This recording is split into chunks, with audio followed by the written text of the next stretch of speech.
Namaskar, Gurudev. Mr. Joseph Carini from America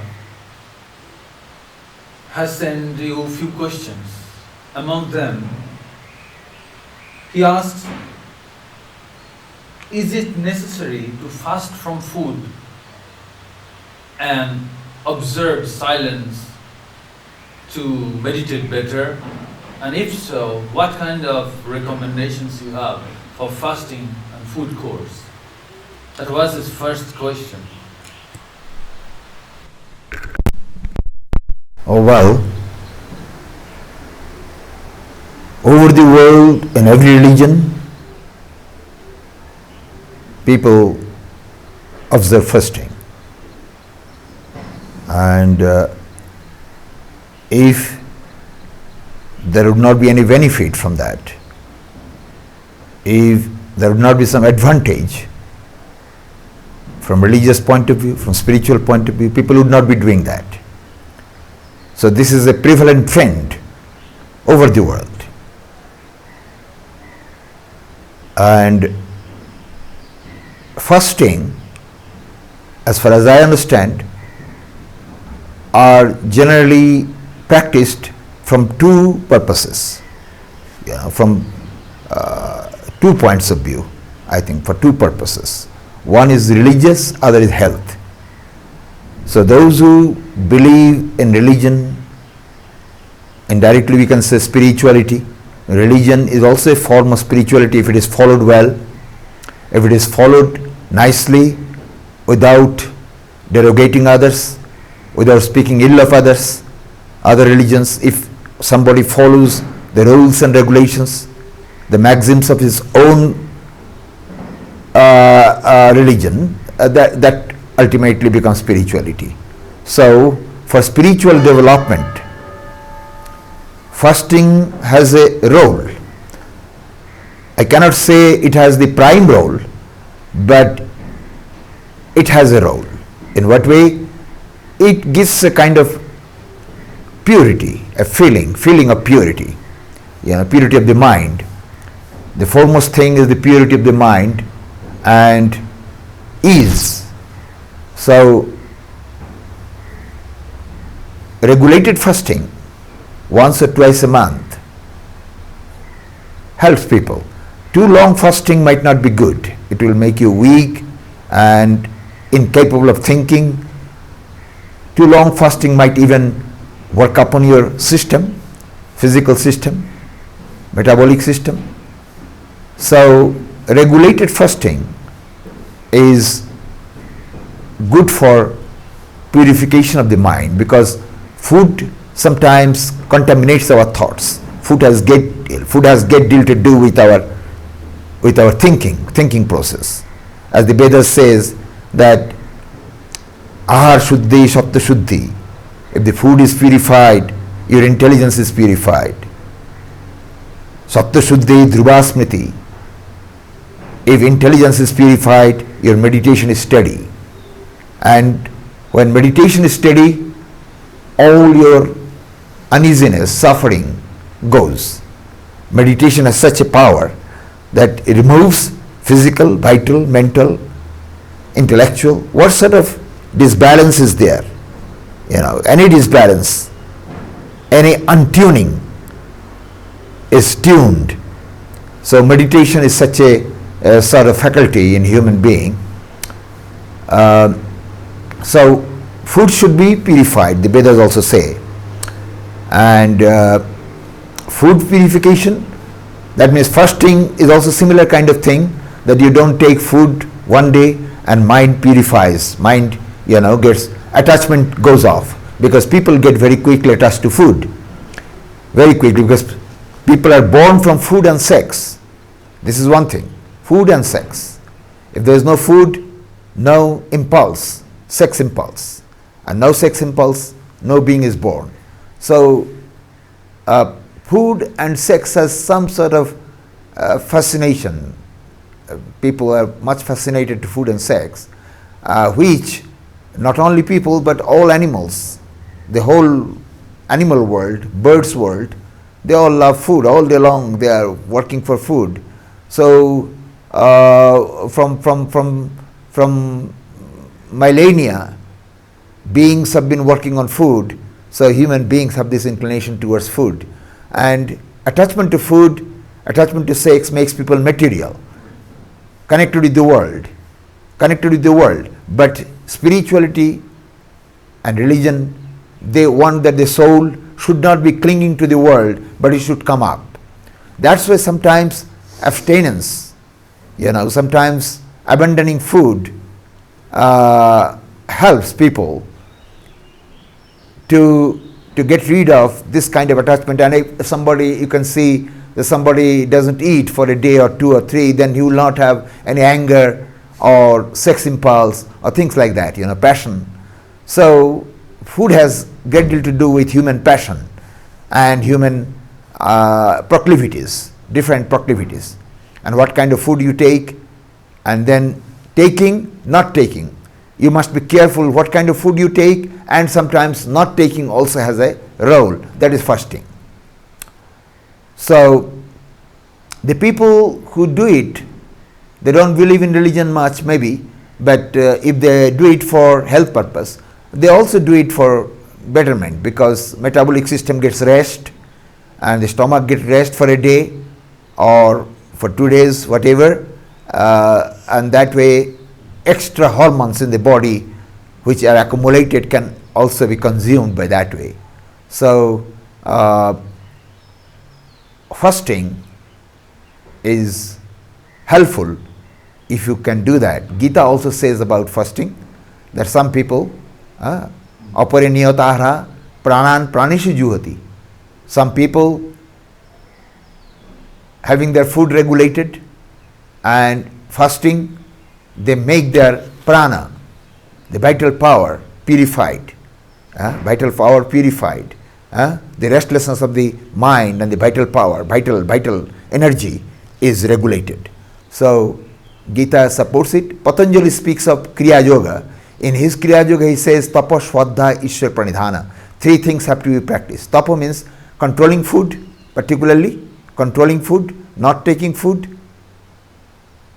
limited food, and then controlling senses, and then studying or chanting mantras, and self-surrender to God, remembering truth through mantra. This is the Kriya. And what is the effect of the Kriya? Klesha tanukaranartha samadhi bhavanarthascha. Klesha, uneasiness. The uneasiness that goes on within people, mental, physical, this uneasiness, they remove the uneasiness of the person and concentration is developed. So these 2 things happen. Concentration is samadhi. So that way Patanjali also speaks of it, and Upanishad also speaks. Sometimes you must give up food, and Upanishad goes to the extent that you can even take small amount of food and make your body emaciated for the time being, as Buddha did and many other masters did, Christ did. All people practiced fasting. All spiritual masters practice fasting in some way or other. Some people did much and some people less, but almost all people practice fasting. When I was up in the mountain, I used to practice without water 36 hours fasting, and some people do it with lemon juice, or some people do it with fruits and milk, or just water. I used to stay 3 days with just water, a little salt, or on milk, these things, and then they must have helped. I think it also helps emotion. If you do it, in the Bible also it is mentioned, as Gita says, mentions that those who fast for the sake of God, they are blessed. So I think almost all scriptures of the world support fasting, but it is not of prime importance. The prime importance is the concentration of your mind, your meditation, and your inner feeling, inner happiness, inner joy, and inner light. That is most important. And fasting, as I have experienced, the fasting and pranayama done together brings about light. When the fasting, once I was seated on the porch of my cottage up on the mountain in the jungle, and I was fasting, and when I got up suddenly, I found the whole world is made of light. Light gleaming light everywhere. So I think if you fast and practice little pranayama, you will have the experience of light, different kind of light gleaming in you. So fasting you may venture, that will not be bad. Right. Along with this, he says that when he meets the world after his meditation, the impressions that he gathers from outside, external world, it's not all time positive for him, because meditation might be disturbed. So what about the interaction and the work we do in the process of life, day-to-day life, and maintain the process of meditation, status of meditation? Meditation has different levels, they say.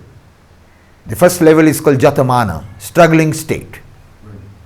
And after some time, when the struggle is done, a struggle between distracting forces, and an effort of concentration. The mental struggle goes on. So when for some time this practice is done, then Bhatirek means shining. The aspirant feels that he is shining now, his distraction is less and his concentration is growing. And then comes full concentration, and then comes Nirodha, complete control.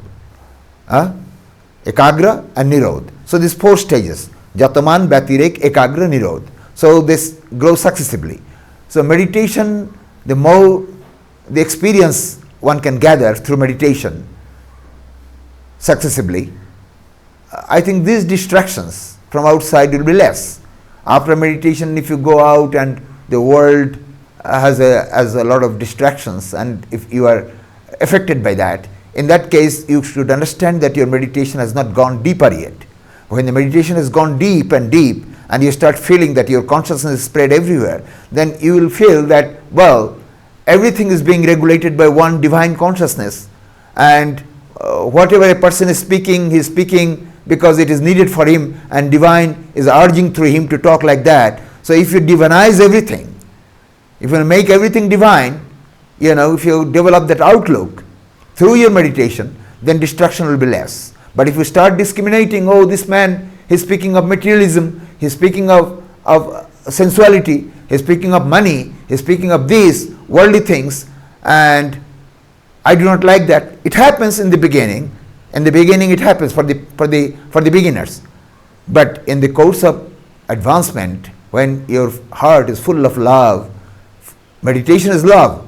When your heart is full of love and devotion to the divine, and you understand that in the whole universe there is nothing save the divine. Only one thing is existing, one consciousness is existing. Everything is happening in this world under the command or under the wish of one divine power. In that case, you will not be disturbed.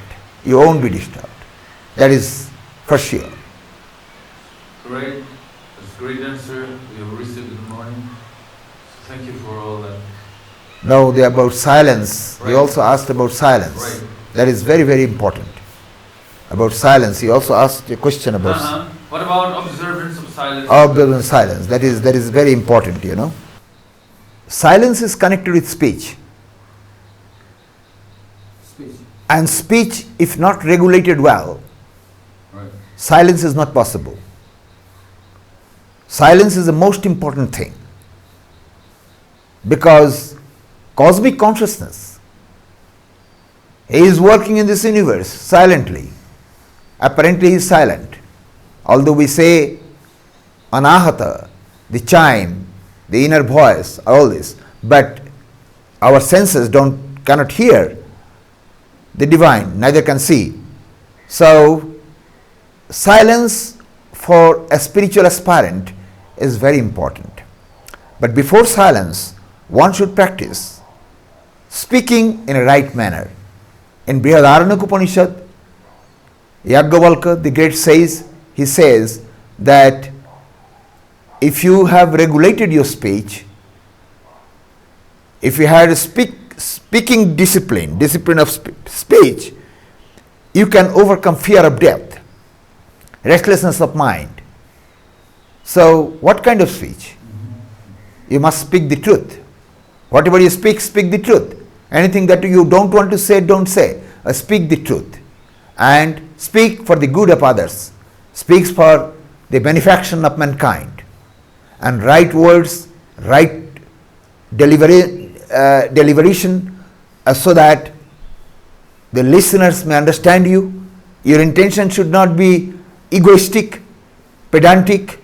Your intention should to communicate yourself, your experience with others, and that should be exact, proper, and for the betterment. What did you say? Egoistic and pedantic? Some people, they speak egoistically. They have read a lot and they have learnt a lot, and so they want to exhibit their knowledge and things like that. Not that way. You have to change your attitude behind your speaking. Your attitude should be always kind, generous, and helpful.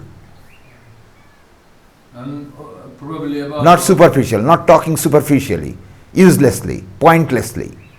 Or sometimes people exaggerate things, They to explain a small thing, they go on talking frothy things also.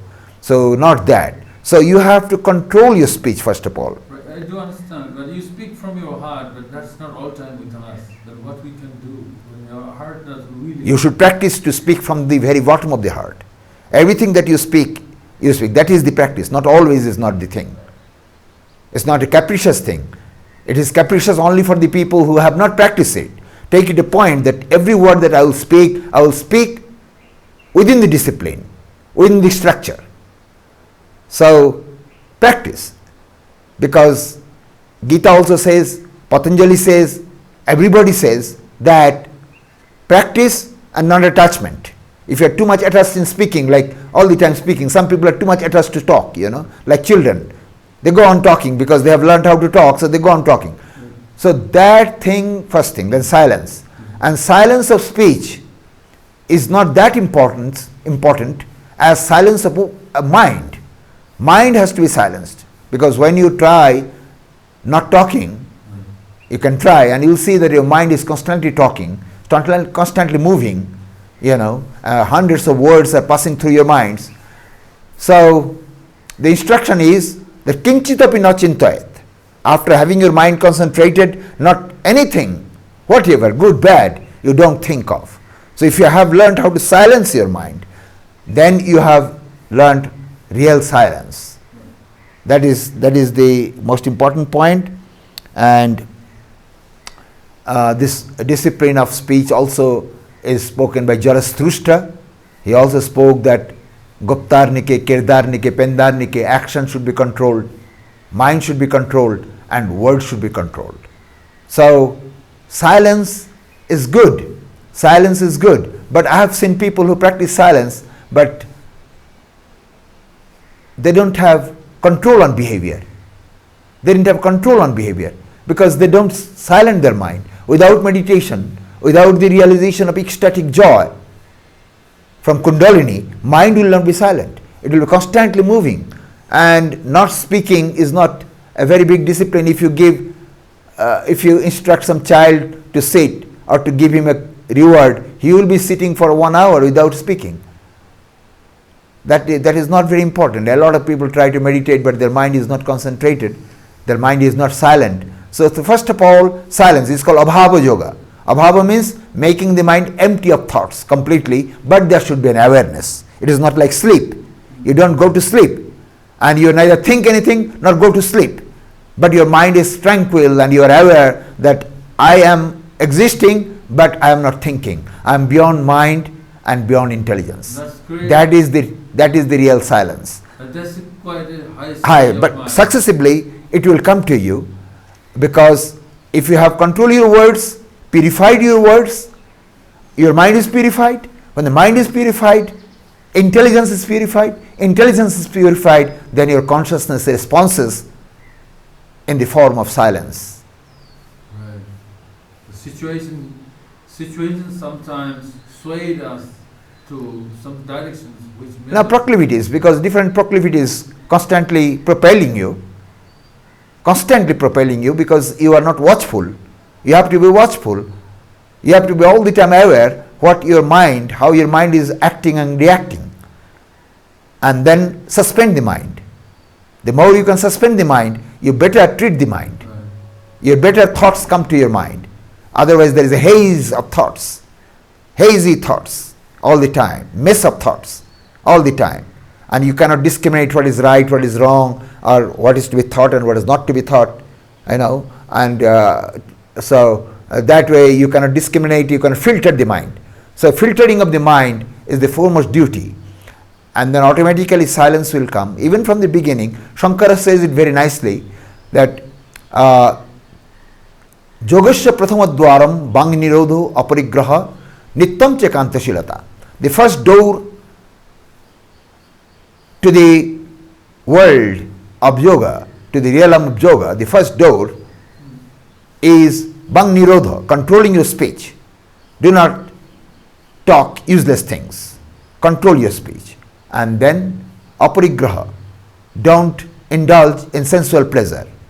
And nittam chekantashilata, remain at a quiet place, a solitary place, and meditate. Then you will be quick in achieving the first experiences of yoga. That's great, but most of the people cannot go to solitude. So In their house there may be a quiet room, or their neighborhood there must be places, in the adjacent places, in the vicinity. They have to find out. They don't have to go to the jungle for 12 years like Zarathustra or Christ or the rishis, but they can find out some place where noise is not much. Noise is a disturbance in the beginning. So noise is not much. Quiet place, no friends at the time, sitting and reflecting, because if there is friend, then the awareness of the friend comes and so many other things prevail. Better you live alone for some time, maybe for a day or 2 or 7 days, and then remain quiet, study, reflect, and don't indulge too much food, too much drink, things like that. And that way you will develop your power of concentration, yoga. Am I clear? great. That's very great, wonderful answer to Mr. Joe, and we're thankful to him for asking so relevant questions as well. And we have no words to thank you. Welcome. We You are have no welcome. words to thank you the way you have